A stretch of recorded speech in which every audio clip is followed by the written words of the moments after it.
अक्सर लोग स्पीति तो पहुंच जाते हैं, लेकिन गलत रूट, महंगी कैब और अनप्लान स्टे की वजह से उनका स्पीति के ट्रिप का बजट आसमान छूने लगता है। आज की इस वीडियो में हम बात करेंगे कि आपके लिए स्पीति जाने के लिए सबसे बेस्ट रूट कौन सा है और आप स्पीति सबसे सस्ते बजट में कैसे पहुंच सकते हैं, और साथ ही में जानेंगे हम वहाँ के ऐसे स्टे के ऑप्शन के बारे में जिससे आपका ट्रेवल बजट बिल्कुल आधा रह जाएगा, जो ना तो आपको किसी गूगल मैप पर मिलेंगे और ना ही किसी होटल बुकिंग वेबसाइट पर। तो चलिए दोस्तों, शुरू करते हैं इस वीडियो को।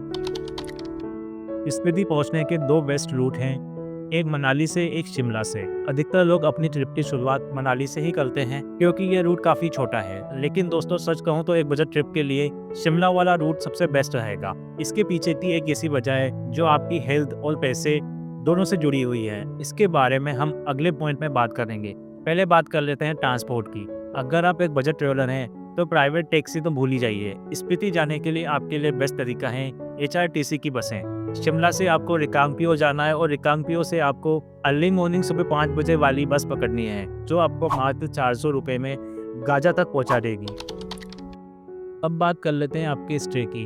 अक्सर लोग गाजा पहुंचते ही महंगे होटलों की तरफ भागते हैं और यही उनकी सबसे बड़ी गलती होती है, क्योंकि स्पीति में रुकने का मजा महंगे होटलों में नहीं, वहाँ के होम स्टे में है, जिन्हें हम मड हाउस के नाम से भी जानते हैं, जहां आपको 800 रुपये से लेकर 1200 रुपये तक अच्छे होम स्टे मिल जाएंगे, जिसमें आपका वहां रहना और खाना दोनों आ जाता है। लेकिन हाँ दोस्तों, आप इन होम स्टे को ऑनलाइन बुक नहीं कर सकते। इन्हें बुक करने का सिर्फ एक ही तरीका है, जो मैं आपको इस वीडियो के एंड में बताऊंगा। इससे पहले हम बात कर लेते हैं कि स्पीति आने के लिए आपके लिए शिमला वाला रूट क्यों बेस्ट है। तो दोस्तों, शिमला वाला रूट आपके लिए दो तरीके से बेस्ट है, क्योंकि जब आप शिमला से स्पीति की तरफ आते हैं तो इस रूट पर ऊंचाई धीरे धीरे बढ़ती है, जिससे आपको मोशन सिकनेस जैसी पहाड़ पर होने वाली बीमारियों से बच सकते हैं। और इस रूट पर बजट ट्रेवलर्स के लिए ताबो और धनकर मोनेस्ट्री है, जहां पर आपको रुकना काफ़ी सस्ता पड़ता है।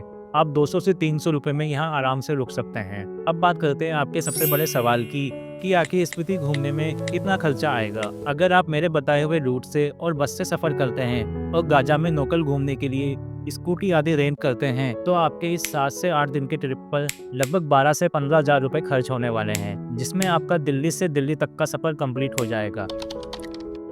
तो दोस्तों, अब जान लेते हैं कि आप इन होम स्टे को कैसे बुक कर सकते हैं। अगर आप काजा में मेन मार्केट में घूमेंगे तो आपको वहाँ पर काफ़ी महंगे होटल आदि मिलेंगे, इसलिए आपको थोड़ा मेन मार्केट से बाहर आना पड़ेगा, या फिर आप लांगजा, हिक्किम, कॉमिक ऐसे गांव में स्टे कर सकते हैं। यहाँ पर आपको काफ़ी सारे होम स्टे देखने को मिलेंगे। इन्हें बुक करने के लिए आपको लोकल गाँव में घूमना पड़ेगा, और जिस घर में होम स्टे आदि का बोर्ड लगा हो वहाँ जाकर आप सीधे बात कर सकते हैं। ये लोग काफ़ी अच्छे होते हैं और टूरिस्ट का भी काफ़ी आदर करते हैं। ये आपको 800 रुपये से 1200 रुपये के बीच में अच्छे होम स्टे प्रोवाइड करवा देते हैं। इनमें आपका फूड भी शामिल हो जाता है। यहाँ पर आपको स्पीति का असली कल्चर देखने को मिलेगा। तो अगर आप स्पीति घूमने का प्लान बना रहे हैं तो मैं आपको वहाँ का एक day to day tour plan बनाकर दे सकता हूँ, वो भी फ्री ऑफ कॉस्ट। आपको करने होंगे इसके लिए दो काम। एक, हमारे चैनल को सब्सक्राइब कर लीजिए और वीडियो पे कमेंट कर दीजिए स्पीति टूर प्लान। मैं आपको स्पीति का एक day to day tour plan बनाकर दे दूंगा। तो मिलते हैं आपसे अगली वीडियो में, तब तक के लिए घूमते रहिए, खुश रहिए।